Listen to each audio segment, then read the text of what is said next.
Okay, good morning. Hopefully this is going to be a really short video. Your practice today is just about composite figures. So when we think about composite shapes, those are just geometric figures composed of other figures. So you're going to see a lot of things like this, where we can look at this, we have to determine the area. So we have to break it down into shapes that we recognize. Okay, so there are quite a few ways to break down this figure, but we want to break it down in a way that makes it a little bit more simple for us to figure out the area. So we could go ahead and divide it like this, and then we would come up with a rectangle up here. And we already have the base and the height here. So I know I can get that area of that rectangle pretty easy. My thing is we've got this little guy over here hanging off the end, and that's a triangle. Okay, so I don't know the base, I don't know the height yet, I don't know anything about this triangle, but I'm sure I can figure it out. And that leaves me with rectangle 2. Now I see that the entire base of the whole figure is 15, but that doesn't mean this rectangle 2 is 15. But I can certainly figure out how much this is. So I have my 3 shapes. Now I have to fill in my missing information. So the first piece of information I want to look for is this side length right here, because that's going to be the same length over here. If I look at that rectangle. So what I do know is that this entire side is 10 inches. And I see there are 2 parts. And I know this 6 inches is congruent. This is a rectangle. So opposite sides are congruent or equal. I know this 6 inches is congruent and it will be the same length over here, 6 inches. So now I have 1 part, 2 parts. So 6 plus what equals 10? Well, this is going to be 4 inches right here. Okay. Oh boy. So now I have a height for rectangle 2. So rectangle 1, I have a base and height. Rectangle 2, I have a height. Now I'm going to need that base. So I am now looking for this length right here. And I know it is congruent to the opposite side right here. What's really nice about this is that just opposite this line here, I can see that one length is 7, and then the other part of it, all the way up here, is 5. So what is the length here? Well, I can take 7 plus 5, and I know that is 12. So now I have 12 here and 4 here. So I know the base and the height of rectangle 2. All right, now I need to look at this triangle, make sure that's labeled. Well, look, I already have a height of 4. So I know that is 4 is the height. Now I'm looking for this side right here. Well, I know that this part of this entire length is 12, just the yellow part, but the whole length is 15. So I can do 12 plus question mark equals 15. So that missing side length is going to be 3. Okay, so I have I have all of my, lengths. I have all of my bases. I have all of my heights. So now I'm going to go in and I'm going to write out what I need to figure out the entire area. So I have 3 figures, so I'm going to add 3 different things. So I have the area of rectangle 1, area of rectangle 2, and the area of the triangle. I want to add those together, and that will give me the area of my compound shape. So rectangle 1, why don't we start with that? So that's this rectangle here. Area equals base times height. Base is 5, the height is 6, the area is 30 inches squared. All right, let's go ahead and look at my rectangle 2 now. Area equals base times height.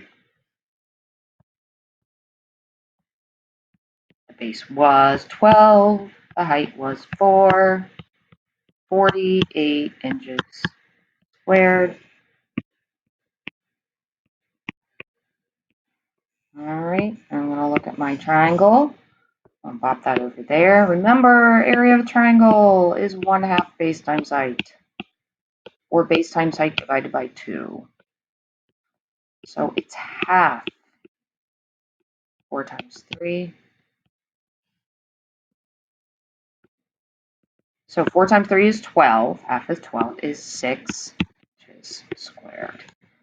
6 inches squared. Oops.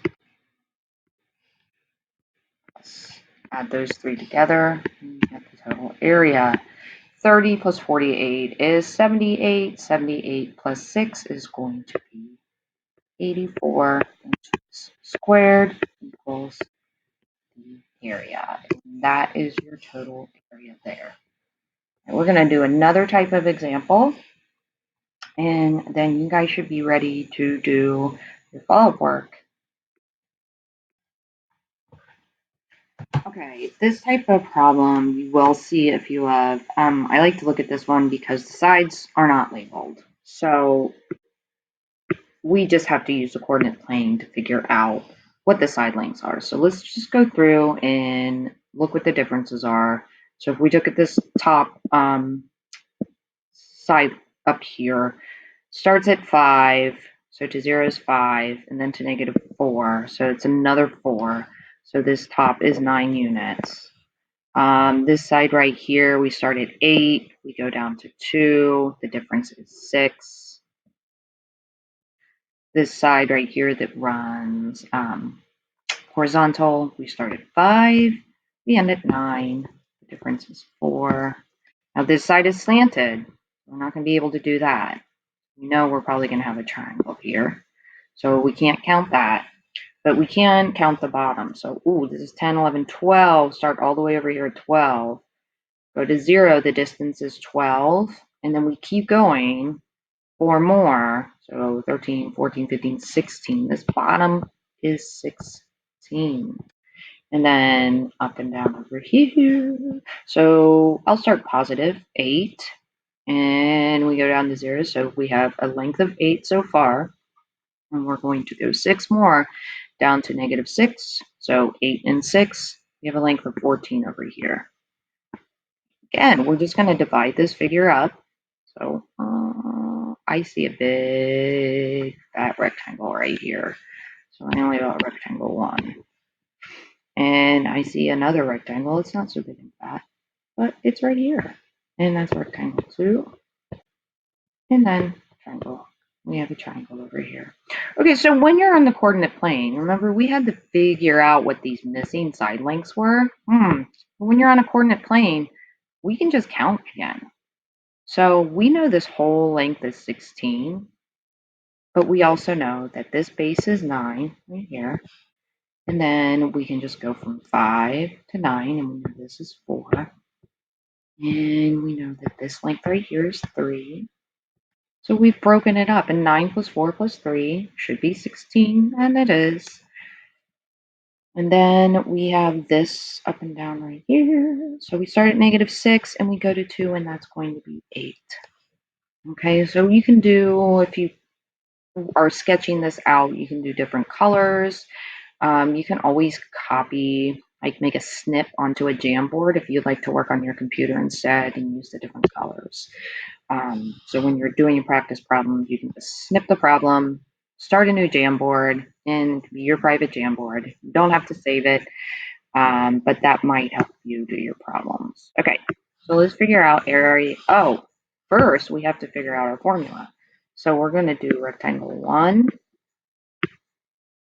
plus the area of rectangle 2 plus the area of our triangle. And if we add those together, we should get the total area. Okay, so let's do rectangle 1 first. Area rectangle 1 equals base times height. Always rewrite your formulas until you are super comfortable using them. And when I say super comfortable, I mean super comfortable.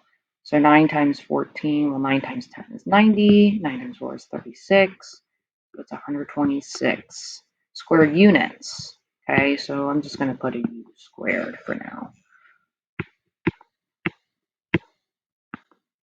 Okay, now let's figure out the area of rectangle 2, which is our smaller rectangle.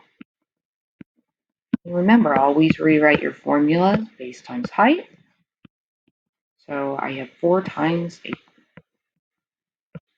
And 4 times 8 is 32. And again, I'm going to do units squared. So 32 units squared. And then we have our little triangle, green. Area of triangle is equal to 1/2 base times height, or base times height divided by 2. Remember, a triangle is half of a rectangle in any way we shape it. So 1/2. The base is 3. The height is 8. Oops. Base is not B. The base is 3. I just said that. 3 times 8 is 24. Half of 24 is 12.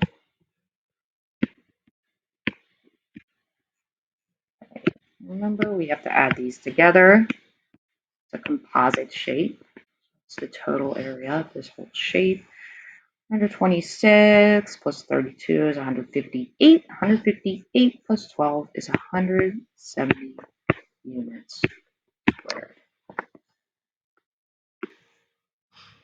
Okay, the last type of problem you are going to see is this one right here, number 4.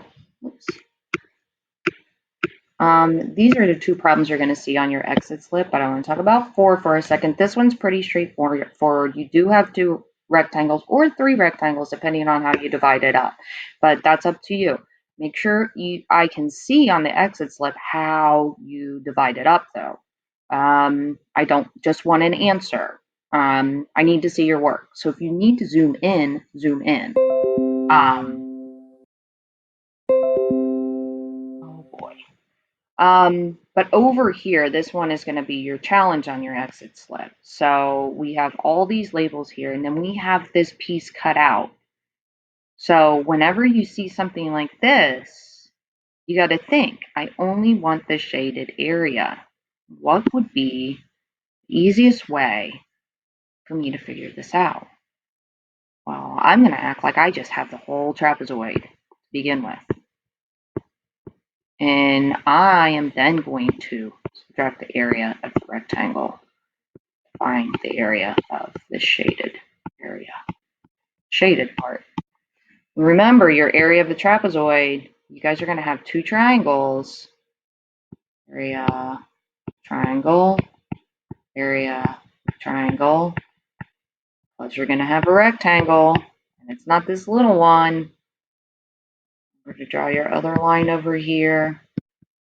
Label your new length here. So it's a little figuring out. I know you guys can do it. This is a challenge. I want to see you try it. All right, that's it.